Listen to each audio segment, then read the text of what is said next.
মুক্তিপ্রাপ্ত দল বলে ঘোষণা করেছেন, সেই দলটার নাম হচ্ছে আহলে হাদিস। বিশ্বাস করুন,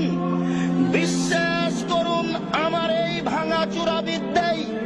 আমার এই টুটা ফাটা বিদ্যায় আমার জানা নাই পৃথিবীর কোন হিন্দু বিদ্বান, পৃথিবীর কোন খ্রিস্টান বিদ্বান, পৃথিবীর কোন ইহুদি বিদ্বান, পৃথিবীর কোন মুসলমান বিদ্বান, লাখো ইসলামী দল আছে, আহলে হাদিস ব্যতীত আর কোন দলকে মুক্তিপ্রাপ্ত দল বলে কলমে ধরেছে এটা আমার জানা নেই।